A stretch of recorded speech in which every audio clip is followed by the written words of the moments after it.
La chute de la maison Usher par Edgar Allan Poe.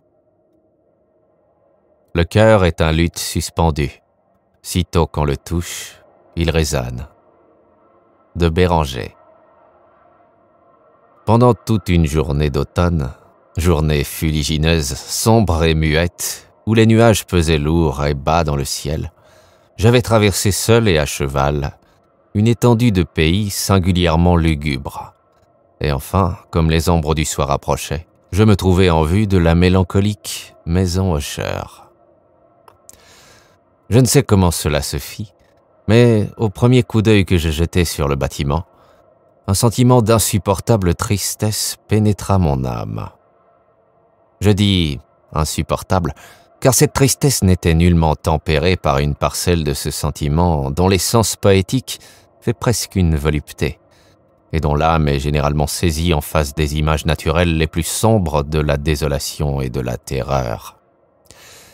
Je regardais le tableau placé devant moi, et rien qu'à voir la maison et la perspective caractéristique de ce domaine, les murs qui avaient froid, les fenêtres semblables à des yeux distraits, quelques bouquets de joncs vigoureux, quelques troncs d'arbres blancs et dépéris, j'éprouvais cet entier affaissement d'âme qui, parmi les sensations terrestres, ne peut se mieux comparer qu'à l'arrière-rêverie du mangeur d'opium, à son navrant retour à la vie journalière, à l'horrible et lente retraite du voile.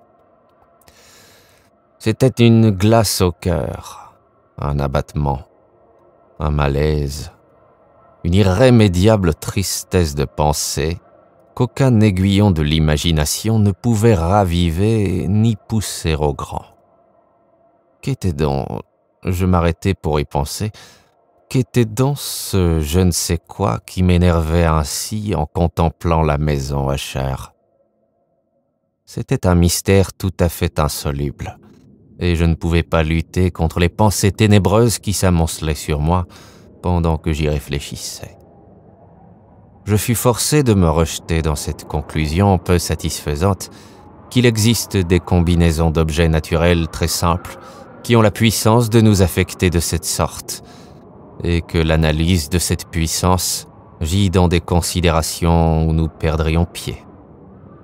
Il était possible, pensais-je, qu'une simple différence dans l'arrangement des matériaux de la décoration, des détails du tableau, suffit pour modifier, pour annihiler peut-être cette puissance d'impression douloureuse, et agissant d'après cette idée, je conduisis mon cheval vers le bord escarpé d'un noir et lugubre étang qui, miroir immobile, s'étalait devant le bâtiment.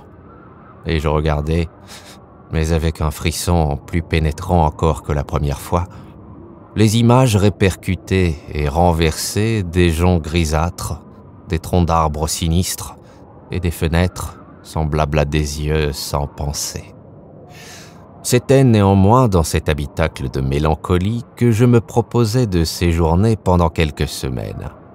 Son propriétaire, Roderick Usher, avait été l'un de mes bons camarades d'enfance, mais plusieurs années s'étaient écoulées depuis notre dernière entrevue. Une lettre, cependant, m'était parvenue récemment dans une partie lointaine du pays, une lettre de lui dont la tournure follement pressante n'admettait pas d'autre réponse que ma présence même. L'écriture portait la trace d'une agitation nerveuse.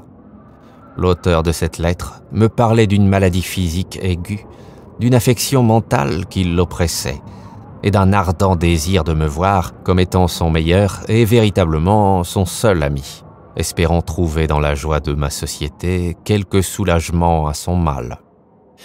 C'était le ton dans lequel toutes ces choses, et bien d'autres encore, étaient dites. C'était cette ouverture d'un cœur suppliant qui ne me permettait pas l'hésitation. En conséquence, j'obéis immédiatement à ce que je considérais toutefois comme une invitation des plus singulières.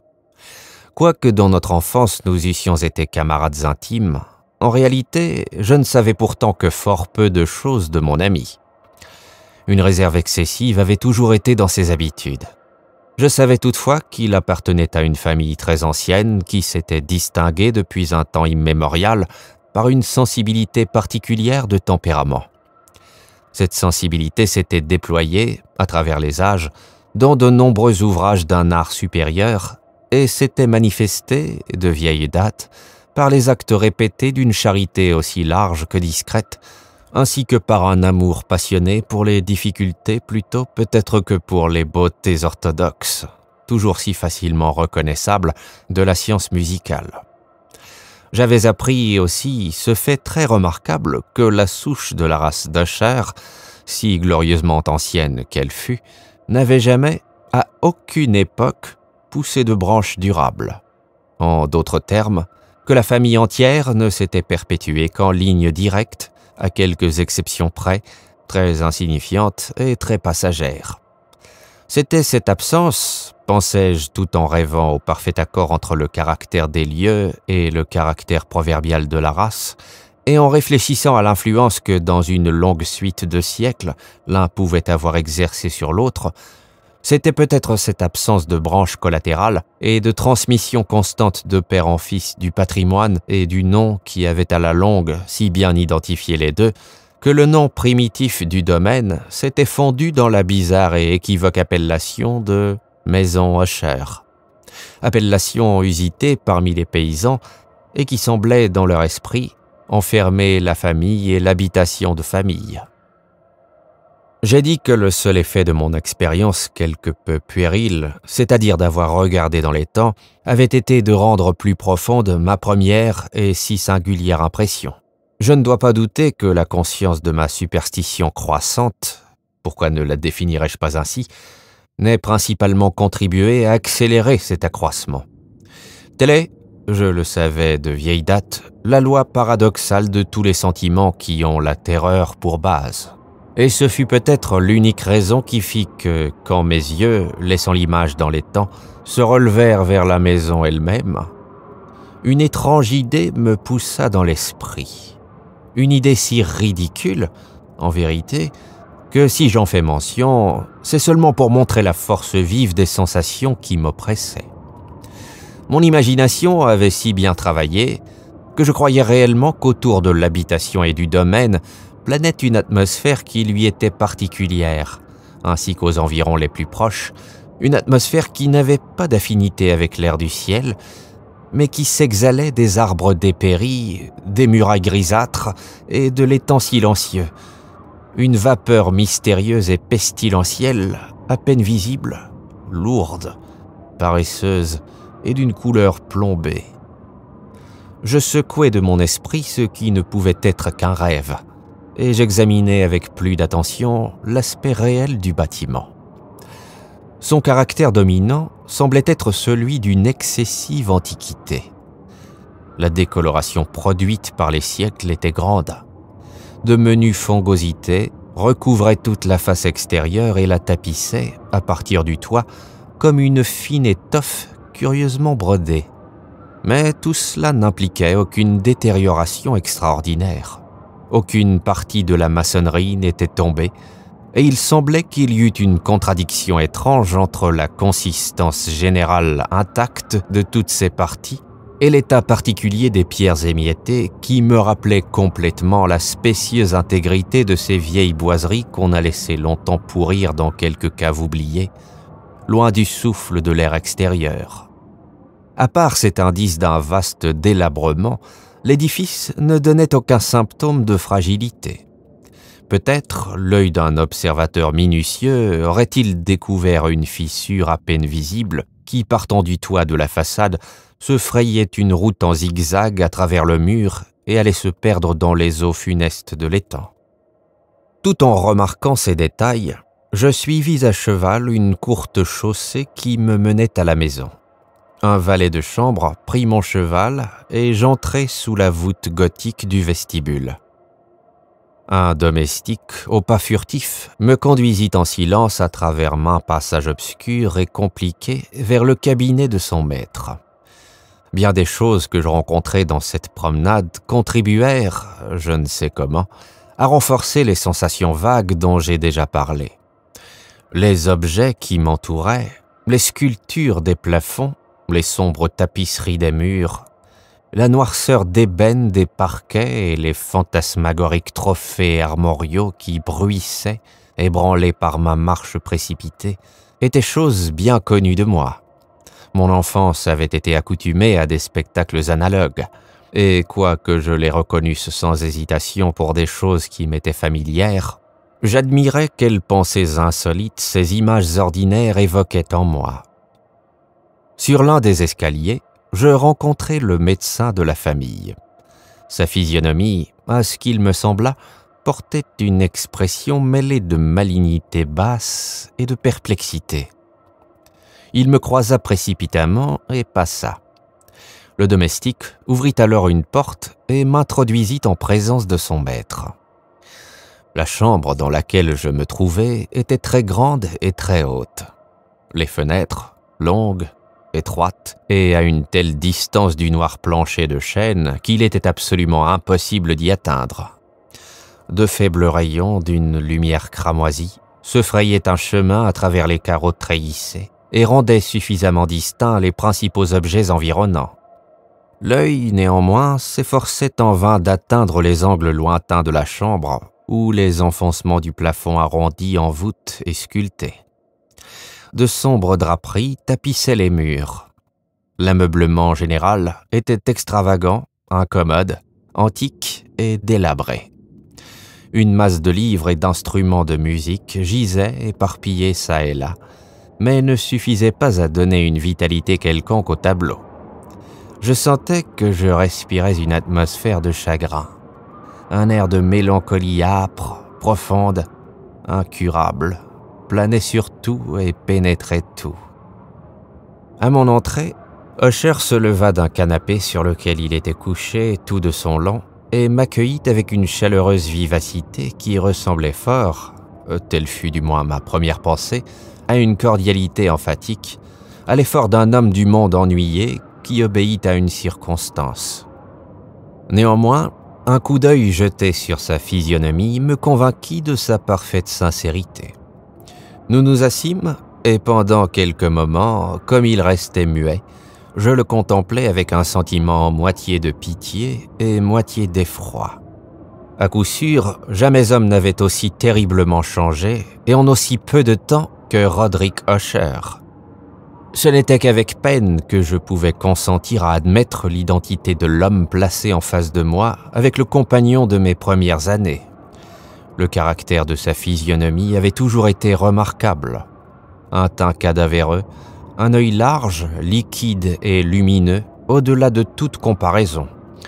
Des belles lèvres, un peu minces et très pâles, mais d'une courbe merveilleusement belle. Un nez d'une moule hébraïque, très délicat, mais d'une ampleur de narine qui s'accorde rarement avec une pareille forme. Un menton d'un modèle charmant, mais qui, par un manque de saillie, trahissait un manque d'énergie morale. Des cheveux d'une douceur et d'une ténuité plus qu'arachnéennes. Tous ces traits, auxquels il faut ajouter un développement frontal excessif, lui faisaient une physionomie qu'il n'était pas facile d'oublier. Mais actuellement, dans la simple exagération du caractère de cette figure et de l'expression qu'elle présentait habituellement, il y avait un tel changement que je doutais de l'homme à qui je parlais. La pâleur maintenant spectrale de la peau et l'éclat maintenant miraculeux de l'œil me saisissaient particulièrement et m'éprouvaient.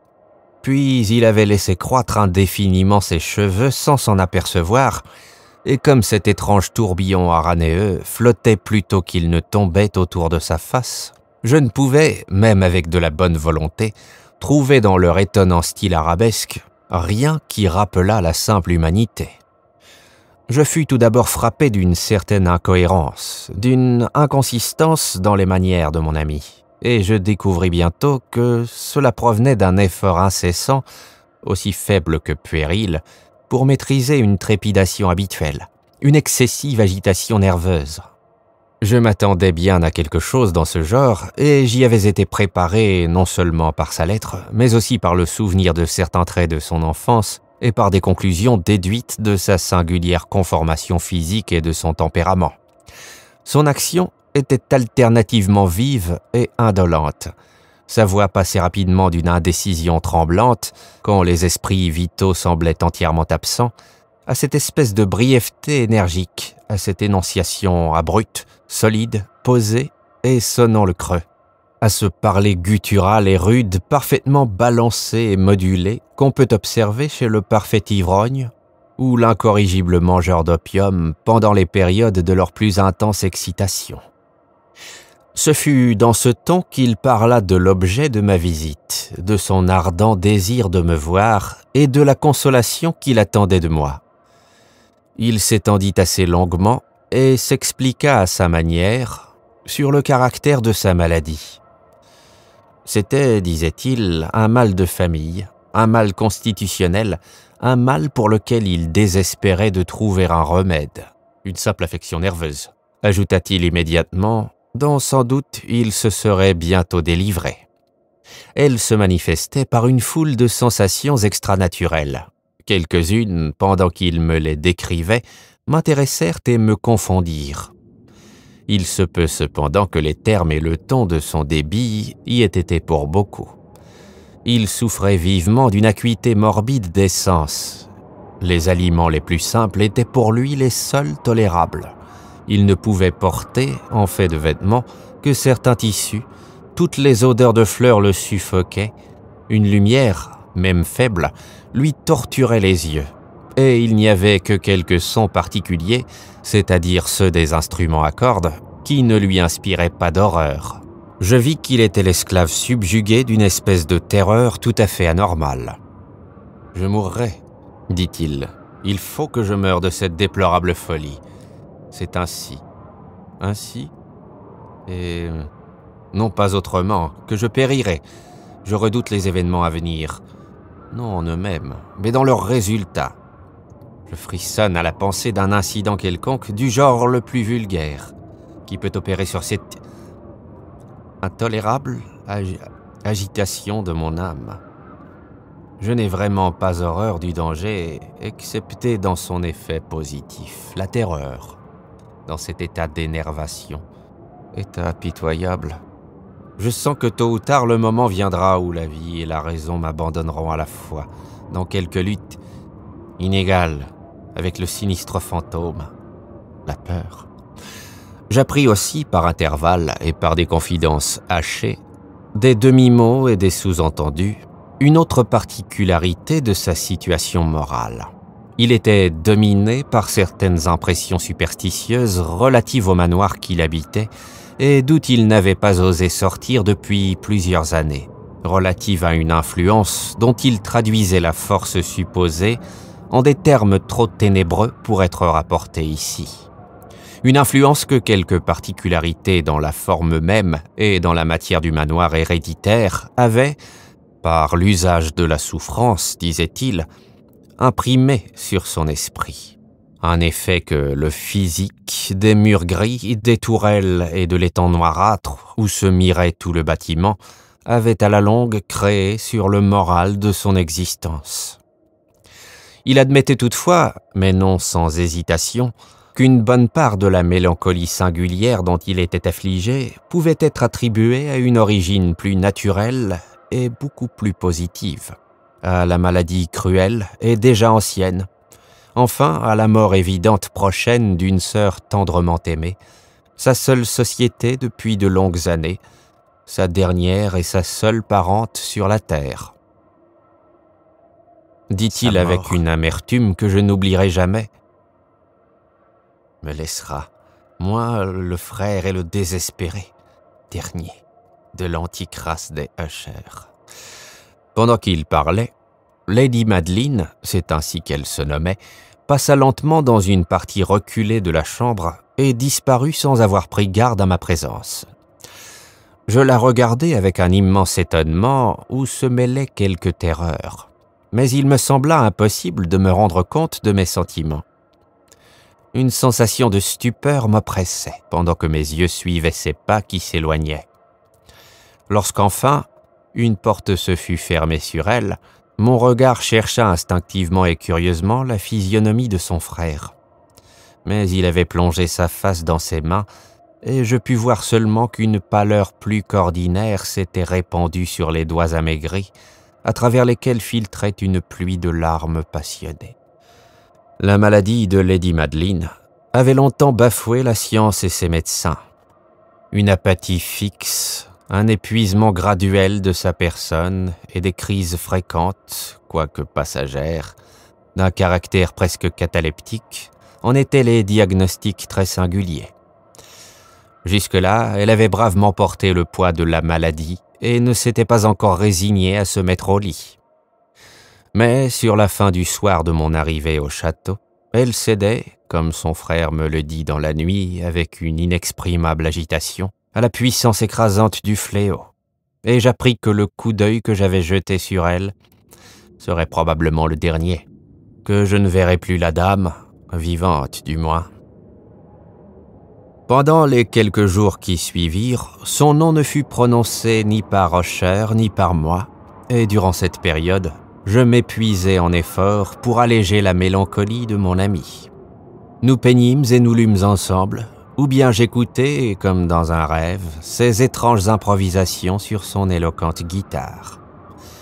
Et ainsi, à mesure qu'une intimité de plus en plus étroite m'ouvrait plus familièrement les profondeurs de son âme, je reconnaissais plus amèrement la vanité de tous mes efforts pour ramener un esprit, d'où la nuit, comme une propriété qui lui aurait été inhérente, déversait sur tous les objets de l'univers physique et moral une irradiation incessante de ténèbres. Je garderai toujours le souvenir de maintes heures solennelles que j'ai passées seul avec le maître de la maison Usher. Mais j'essaierai vainement de définir le caractère exact des études ou des occupations dans lesquelles il m'entraînait ou me montrait le chemin. Une idéalité ardente, excessive, morbide, projetait sur toute chose sa lumière sulfureuse. Ces longues et funèbres improvisations résonneront éternellement dans mes oreilles. Entre autres choses, je me rappelle douloureusement une certaine paraphrase singulière, une perversion de l'air, déjà fort étrange, de la dernière valse de Van Weber. Quant aux peintures que couvait sa laborieuse fantaisie, et qui arrivaient, touche par touche, à un vague qui me donnait le frisson, un frisson d'autant plus pénétrant que je frissonnais sans savoir pourquoi. Quant à ces peintures, si vivantes pour moi que j'ai encore leurs images dans mes yeux, j'essaierai vainement d'en extraire un échantillon suffisant qui pût tenir dans le compas de la parole écrite. Par l'absolue simplicité, par la nudité de ses dessins, il arrêtait, il subjuguait l'attention. Si jamais mortel peignit une idée, ce mortel fut Roderick Usher. Pour moi, du moins, dans les circonstances qui m'entouraient, il s'élevait, des pures abstractions que l'hypocondriaque s'ingéniait à jeter sur la toile, une terreur intense, irrésistible, dont je n'ai jamais senti l'ombre dans la contemplation des rêveries de Fuseli lui-même, éclatante sans doute, mais encore trop concrète. Il est une des conceptions fantasmagoriques de mon ami où l'esprit d'abstraction n'avait pas une part aussi exclusive, et qui peut être esquissé, quoique faiblement, par la parole.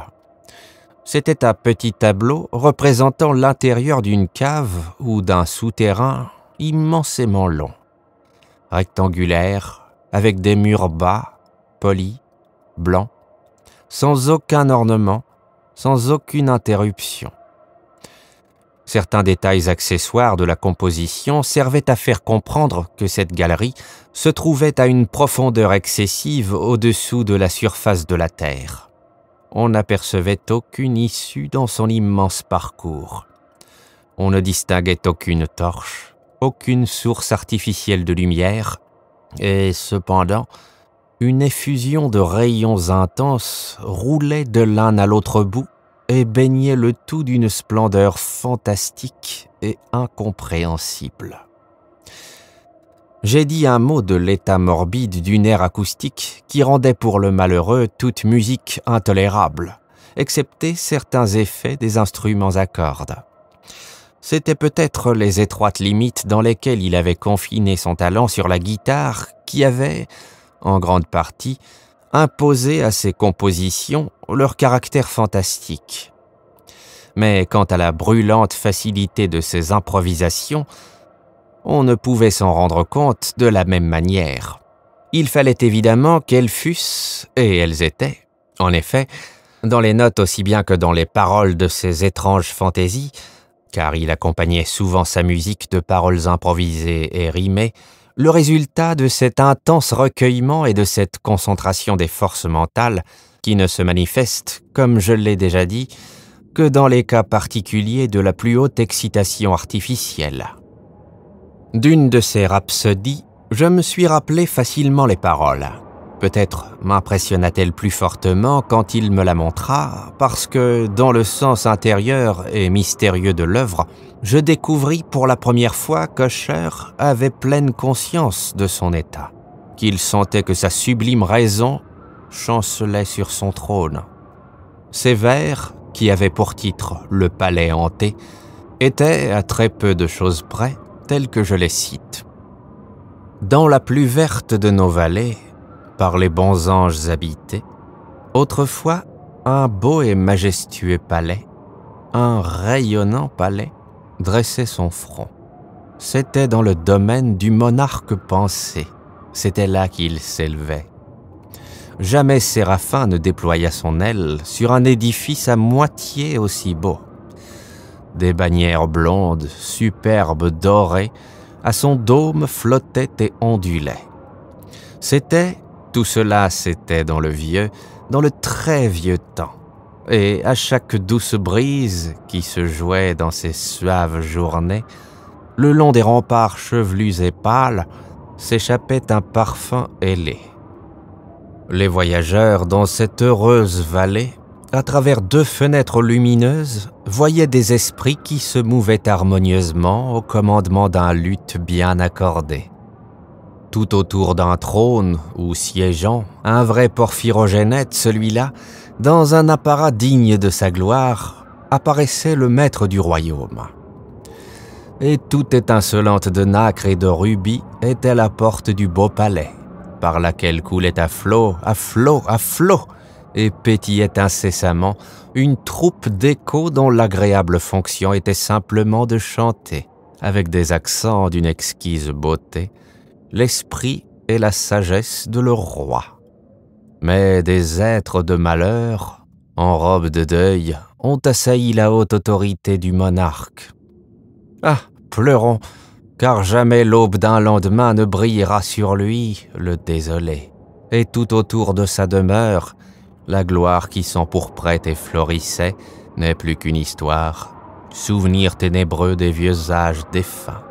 Et maintenant les voyageurs, dans cette vallée, à travers les fenêtres rougeâtres, voient de vastes formes qui se meuvent fantastiquement, au son d'une musique discordante, pendant que, comme une rivière rapide et lugubre, à travers la porte pâle, une hideuse multitude se rue éternellement, qui va, éclatant de rire,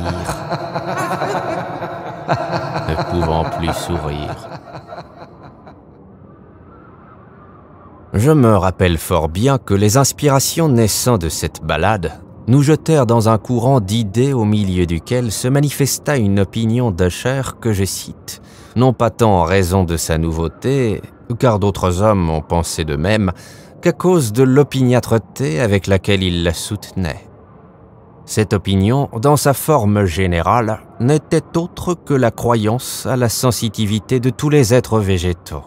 Mais dans son imagination déréglée, l'idée avait pris un caractère encore plus audacieux et empiétait, dans de certaines conditions, jusque sur le règne inorganique. Les mots me manquent pour exprimer toute l'étendue, tout le sérieux, tout l'abandon de sa foi. Cette croyance, toutefois, se rattachait, comme je l'ai déjà donné à entendre, aux pierres grises du manoir de ses ancêtres. Ici, les conditions de sensitivité étaient remplies, à ce qu'il imaginait, par la méthode qui avait présidé à la construction, par la disposition respective des pierres, aussi bien que de toutes les fongosités dont elles étaient revêtues, et des arbres ruinés qui s'élevaient alentour. Mais surtout par l'immuabilité de cet arrangement et par sa répercussion dans les eaux dormantes de l'étang. La preuve de cette sensitivité se faisait voir, disait-il, et je l'écoutais alors avec inquiétude. Dans la condensation graduelle mais positive au-dessus des eaux, autour des murs, d'une atmosphère qui leur était propre.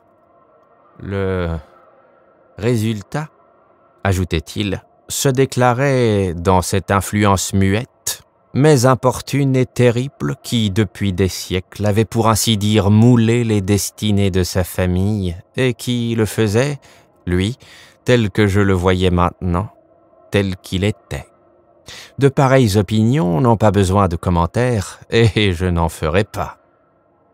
Nos livres, les livres qui, depuis des années, constituaient une grande partie de l'existence spirituelle du malade, étaient, comme on le suppose bien, en accord parfait avec ce caractère de visionnaire. Nous analysions ensemble des ouvrages tels que Le Ver vert et la Chartreuse de Gresset, Le Belphégor de Machiavel, Les merveilles du ciel et de l'enfer de Swedenborg, Le voyage souterrain de Nicolas Klim par Holberg, La chiromancie de Robert Flood, de Jean d'Indaginé et de Delachambre, Le voyage dans le bleu de Tieck et La cité du soleil de Campanella. Un de ses volumes favoris était une petite édition in octavo du Directorium Inquisitorium par le dominicain Aymeric de Gironne. Et il y avait des passages dans Pomponius Mela à propos des anciens satyres africains, des oygipans sur lesquels Usher rêvassait pendant des heures. Il faisait néanmoins ses principales délices de la lecture d'un in-quarto gothique excessivement rare et curieux, le manuel d'une église oubliée, Les Vigilae Mortuorum Secundum Corum Ecclesiae Maguntinoe. Je songeais malgré moi à l'étrange rituel contenu dans ce livre et à son influence probable sur l'hypocondriaque, quand un soir, m'ayant informé brusquement que Lady Madeline n'existait plus, il annonça l'intention de conserver le corps pendant une quinzaine en attendant l'enterrement définitif dans un des nombreux caveaux situés sous les gros murs du château. La raison humaine qu'il donnait de cette singulière manière d'agir était une de ces raisons que je ne me sentais pas le droit de contredire. Comme frère, me disait-il, il avait pris cette résolution en considérant du caractère insolite de la maladie de la défunte, d'une certaine curiosité importune et indiscrète de la part des hommes de science et de la situation éloignée et fort exposée du caveau de famille. J'avouerai que quand je me rappelais la physionomie sinistre de l'individu que j'avais rencontré sur l'escalier le soir de mon arrivée au château, je n'eus pas envie de m'opposer à ce que je regardais comme une précaution bien innocente, sans doute, mais certainement fort naturelle.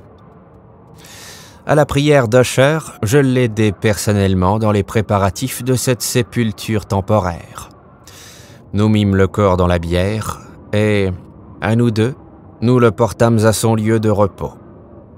Le caveau dans lequel nous le déposâmes, et qui était resté fermé depuis si longtemps que nos torches, à moitié étouffées dans cette atmosphère suffocante, ne nous permettaient guère d'examiner les lieux, était petit, humide et n'offrait aucune voie à la lumière du jour. Il était situé à une grande profondeur, juste au-dessous de cette partie du bâtiment où se trouvait ma chambre à coucher. Il avait rempli probablement, dans les vieux temps féodaux, l'horrible office d'oubliette, et dans les temps postérieurs, de cave à serrer la poudre ou toute autre matière facilement inflammable, car une partie du sol et toutes les parois d'un long vestibule que nous traversâmes pour y arriver étaient soigneusement revêtues de cuivre. La porte, de fer massif, avait été l'objet des mêmes précautions. Quand ce poids immense roulait sur ses gonds, il rendait un son singulièrement aigu et discordant. Nous déposâmes donc notre fardeau funèbre sur les tréteaux dans cette région d'horreur. Nous tournâmes un peu de côté le couvercle de la bière qui n'était pas encore vissé, et nous regardâmes la face du cadavre. Une ressemblance frappante entre le frère et la sœur fixa tout d'abord mon attention.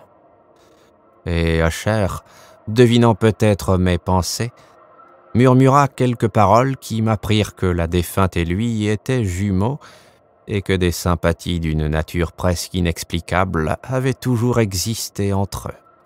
Nos regards, néanmoins, ne restèrent pas longtemps fixés sur la morte, car nous ne pouvions pas la contempler sans effroi. Le mal qui avait mis au tombeau Lady Madeline dans la plénitude de sa jeunesse avait laissé, comme cela arrive ordinairement dans toutes les maladies d'un caractère strictement cataleptique, l'ironie d'une faible coloration sur le sein et sur la face, et sur la lèvre, ce sourire équivoque et languissant qui est si terrible dans la mort. Nous replaçâmes et nous vissâmes le couvercle, et, après avoir assujetti la porte de fer, nous reprîmes avec lassitude notre chemin vers les appartements supérieurs qui n'étaient guère moins mélancoliques. Et alors, après un laps de quelques jours pleins de chagrin le plus amer, il s'opéra un changement visible dans les symptômes de la maladie morale de mon ami. Ses manières ordinaires avaient disparu. Ses occupations habituelles étaient négligées, oubliées. Il errait de chambre en chambre, d'un pas précipité, inégal et sans but. La pâleur de sa physionomie avait revêtu une couleur peut-être encore plus spectrale. Mais la propriété lumineuse de son œil avait entièrement disparu. Je n'entendais plus ce ton de voix âpre qu'il prenait autrefois à l'occasion, et un tremblement qu'on eût dit causé par une extrême terreur caractérisait habituellement sa prononciation. Il m'arrivait quelquefois, en vérité, de me figurer que son esprit, incessamment agité, était travaillé par quelque suffocant secret et qu'il ne pouvait trouver le courage nécessaire pour le révéler.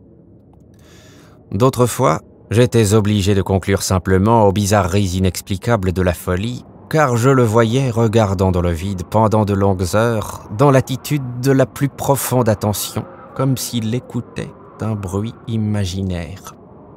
Il ne faut pas s'étonner que son état m'effrayât, qu'il m'infectât même. Je sentais se glisser en moi, par une gradation lente mais sûre, l'étrange influence de ces superstitions fantastiques et contagieuses. Ce fut particulièrement une nuit, la 7e ou la 8e depuis que nous avions déposé Lady Madeline dans le caveau, fort tard avant de me mettre au lit, que j'éprouvai toute la puissance de ces sensations. Le sommeil ne voulait pas approcher de ma couche. Les heures, une à une, tombaient toujours. Je m'efforçai de raisonner l'agitation nerveuse qui me dominait.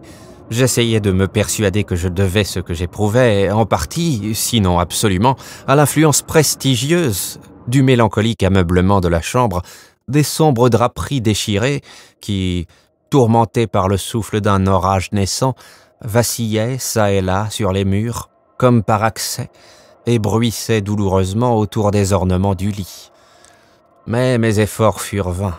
Une insurmontable terreur pénétra graduellement tout mon être, et à la longue, une angoisse sans motif, un vrai cauchemar, vint s'asseoir sur mon cœur. Je respirai violemment, je fis un effort, je parvins à le secouer, et me soulevant sur les oreillers et plongeant ardemment mon regard dans l'épaisse obscurité de la chambre, je prêtai l'oreille. Je ne saurais dire pourquoi, si ce n'est que j'y fus poussé par une force instinctive, à certains sons bas et vagues qui partaient de je ne sais d'où et qui m'arrivaient à de longs intervalles, à travers les accalmies de la tempête. Dominé par une sensation intense d'horreur, inexplicable et intolérable, je mis mes habits à la hâte, car je sentais que je ne pourrais pas dormir de la nuit, et je m'efforçai, en marchant çà et là à grands pas dans la chambre, de sortir de l'état déplorable dans lequel j'étais tombé. J'avais à peine fait ainsi quelques tours, quand un pas léger sur un escalier voisin arrêta mon attention.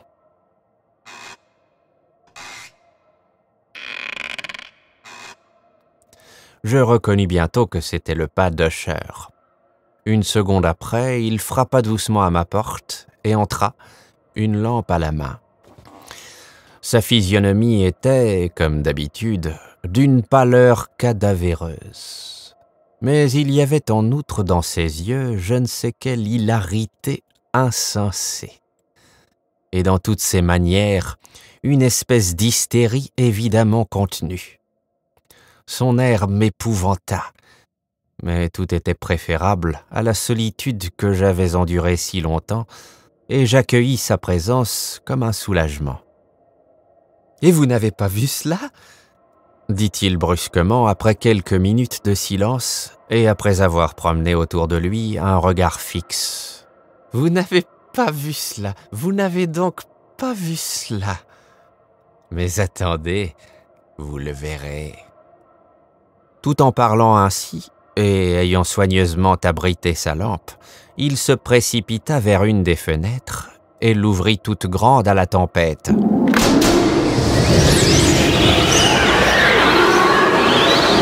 L'impétueuse furie de la rafale nous enleva presque au sol. C'était vraiment une nuit d'orage affreusement belle, une nuit unique et étrange dans son horreur et sa beauté. Un tourbillon s'était probablement concentré dans notre voisinage, car il y avait des changements fréquents et violents dans la direction du vent, et l'excessive densité des nuages, maintenant descendus si bas qu'ils pesaient presque sur les tourelles du château, ne nous empêchait pas d'apprécier la vélocité vivante avec laquelle ils accouraient l'un contre l'autre de tous les points de l'horizon au lieu de se perdre dans l'espace. Leur excessive densité ne nous empêchait pas de voir ce phénomène. Pourtant, nous n'apercevions pas un brin de lune ni d'étoile, et aucun éclair ne projetait sa lueur. Mais les surfaces intérieures de ces vastes masses de vapeur cahotées, aussi bien que tous les objets terrestres situés dans notre étroit horizon, réfléchissaient la clarté surnaturelle d'une exhalaison gazeuse qui pesait sur la maison et l'enveloppait dans un linceul presque lumineux et distinctement visible. « Vous ne devez pas voir cela, vous ne contemplerez pas cela », dis-je en frissonnant à Usher, et je le ramenai avec une douce violence de la fenêtre vers un fauteuil. Ces spectacles qui vous mettent hors de vous sont des phénomènes purement électriques et sont fort ordinaires. Ou peut-être tirent-ils leur funeste origine des miasmes fétides de l'étang. Fermons cette fenêtre, l'air est glacé et dangereux pour votre constitution. Voici, un de vos romans favoris. Je lirai et vous écouterez, et nous passerons ainsi cette terrible nuit ensemble. L'antique bouquin sur lequel j'avais mis la main était le Mad Triste de Sir Lancelot Canning, mais je l'avais décoré du titre de livre favori d'Usher par plaisanterie. Triste plaisanterie, car en vérité, dans sa niaise et baroque prolixité, il n'y avait pas grande pâture pour la haute spiritualité de mon ami. Mais c'était le seul livre que j'eusse immédiatement sous la main, et je me berçais du vague espoir que l'agitation qui tourmentait l'hypocondriaque trouverait du soulagement, car l'histoire des maladies mentales est pleine d'anomalies de ce genre, dans l'exagération même des folies que j'allais lui lire. À en juger par l'air d'intérêt étrangement tendu avec lequel il écoutait ou feignait d'écouter les phrases du récit, j'aurais pu me féliciter du succès de ma ruse. J'étais arrivé à cette partie si connue de l'histoire où Ethelred, le héros du livre, ayant en vain cherché à entrer à l'amiable dans la demeure d'un ermite, se met en devoir de s'introduire par la force. Ici, on s'en souvient, le narrateur s'exprime ainsi. Et Ethelred, qui était par nature un cœur vaillant, et qui maintenant était aussi très fort, en raison de l'efficacité du vin qu'il avait bu, n'attendit pas plus longtemps pour parlementer avec l'ermite, qui avait, en vérité, l'esprit tourné à l'obstination et à la malice, mais sentant la pluie sur ses épaules, et craignant l'explosion de la tempête, il leva bel et bien sa massue, et avec quelques coups fraya bien vite un chemin à travers les planches de la porte à sa main gantée de fer, et tirant avec sa main vigoureusement à lui, il fit craquer et se fendre et sauter le tout en morceaux, si bien que le bruit du bois sec et sonnant le creux porta l'alarme et fut répercuté d'un bout à l'autre de la forêt. À la fin de cette phrase, je tressaillis et je fis une pause, car il m'avait semblé, mais je conclus bien vite à une illusion de mon imagination, il m'avait semblé que d'une partie très reculée du manoir était venu confusément à mon oreille un bruit qu'on eût dit, à cause de son exacte analogie, l'écho étouffé, amorti, de ce bruit de craquement et d'arrachement si précieusement décrit par Sir Lancelot. Évidemment, c'était la coïncidence seule qui avait arrêté mon attention, car parmi le claquement des châssis des fenêtres et tous les bruits confus de la tempête toujours croissante, le son en lui-même n'avait rien vraiment qui pût m'intriguer ou me troubler. Je continuai le récit. Mais Ethelred, le solide champion, passant alors la porte, fut grandement furieux et émerveillé de n'apercevoir aucune trace du malicieux ermite. Mais en son lieu et place, un dragon d'une apparence monstrueuse et écailleuse, avec une langue de feu, qui se tenait en sentinelle devant le palais d'or, dont le plancher était d'argent, et sur le mur était suspendu un bouclier d'airain brillant avec cette légende gravée dessus. Celui-là qui entre ici a été le vainqueur. Celui-là qui tue le dragon, il aura gagné le bouclier.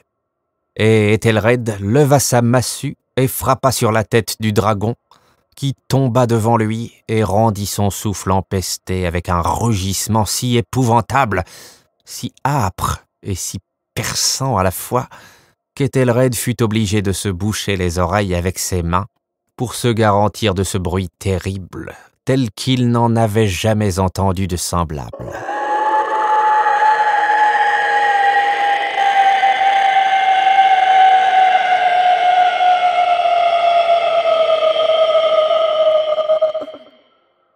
Ici, je fis brusquement une nouvelle pause, et cette fois avec un sentiment de violent étonnement, car il n'y avait pas lieu de douter que je n'eusse réellement entendu, dans quelle direction il m'était impossible de le deviner, un son affaibli et comme lointain, mais âpre, prolongé, singulièrement perçant et grinçant.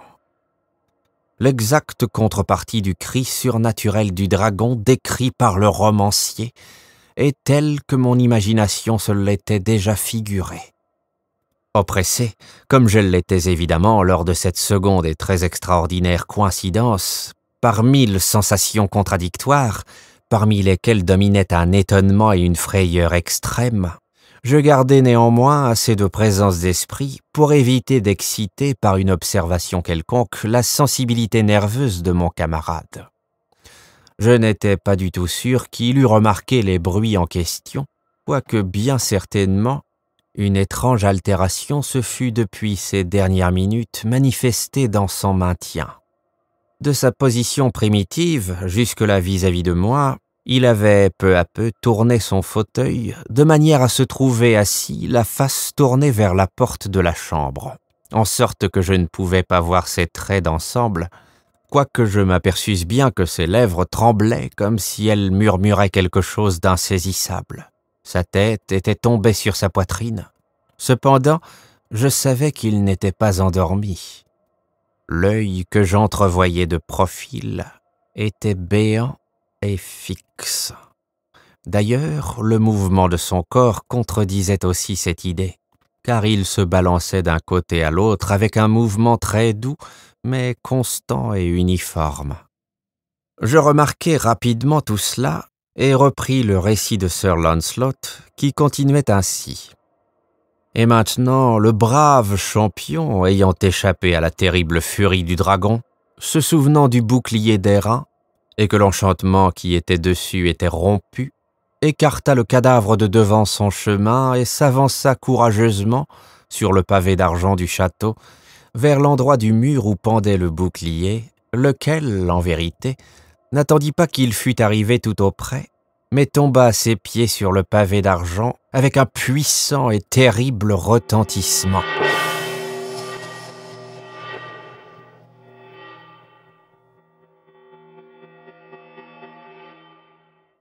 À peine ces dernières syllabes avaient-elles fui mes lèvres que, comme si un bouclier d'airain était pesamment tombé, en ce moment même, sur un plancher d'argent, j'en entendis l'écho distinct, profond, métallique, retentissant, mais comme assourdi. J'étais complètement énervé. Je sautai sur mes pieds, mais Usher n'avait pas interrompu son balancement régulier. Je me précipitai vers le fauteuil où il était toujours assis. Ses yeux étaient braqués droit devant lui, et toute sa physionomie était tendue par une rigidité de pierre. Mais quand je posai la main sur son épaule, un violent frisson parcourut tout son être. Un sourire malsain trembla sur ses lèvres, et je vis qu'il parlait bas, très bas, un murmure précipité et inarticulé, comme s'il n'avait pas conscience de ma présence. Je me penchai tout à fait contre lui, et enfin, je dévoilai l'horrible signification de ces paroles. « Vous n'entendez pas. Moi j'entends, j'ai entendu pendant longtemps, bien longtemps, bien des minutes, bien des heures, bien des jours. J'ai entendu, mais je n'osais pas. Oh, pitié pour moi, misérable infortuné que je suis, je n'osais pas parler. Nous l'avons mise vivante dans la tombe. Nous l'avons mise vivante dans la tombe. Ne vous ai-je pas dit que mes sens étaient très fins? Je vous dis maintenant que j'ai entendu ces premiers faibles mouvements dans le fond de la bière. Je les ai entendus. Il y a déjà bien des jours. Mais je n'osais pas parler. Et maintenant, cette nuit est-elle raide? La porte de l'ermite enfoncée, et le râle du dragon, et le retentissement du bouclier. Dites plutôt le bruit de sa bière, et le grincement des gonds de fer de sa prison, et son affreuse lutte dans le vestibule de cuivre. Où fuir? Ne sera-t-elle pas ici tout à l'heure? N'arrive-t-elle pas pour me reprocher ma précipitation? N'ai-je pas entendu son pas sur l'escalier?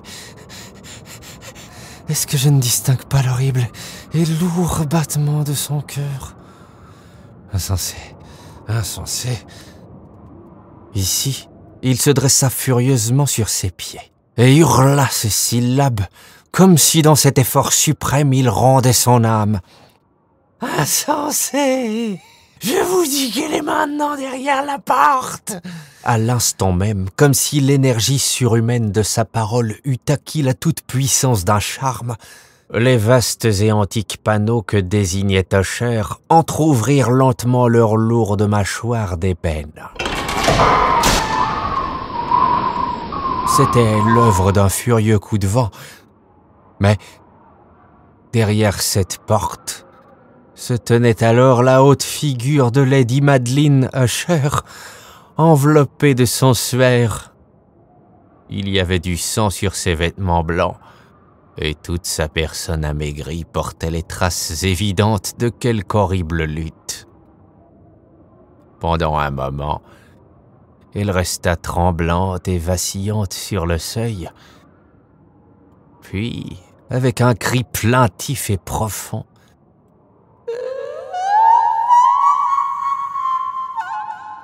elle tomba lourdement en avant sur son frère, et dans sa violente et définitive agonie, elle l'entraîna à terre, cadavre maintenant, et victime de ses terreurs anticipées.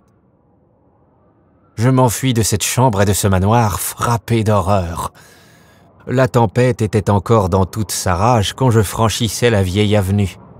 Tout d'un coup, une lumière étrange se projeta sur la route, et je me retournai pour voir d'où pouvait jaillir une lueur si singulière, car je n'avais derrière moi que le vaste château avec toutes ses ombres. Le rayonnement provenait de la pleine lune, qui se couchait, rouge de sang, et maintenant brillait vivement à travers cette fissure à peine visible naguère, qui, comme je l'ai dit, parcourait en zigzag le bâtiment depuis le toit jusqu'à la base. Pendant que je regardais, cette fissure s'élargit rapidement. Il survint une reprise de vent, un tourbillon furieux. Le disque entier de la planète éclata tout à coup à ma vue. La tête me tourna quand je vis les puissantes murailles s'écrouler en deux. Il se fit un bruit prolongé, un fracas tumultueux comme la voix de 1000 cataractes.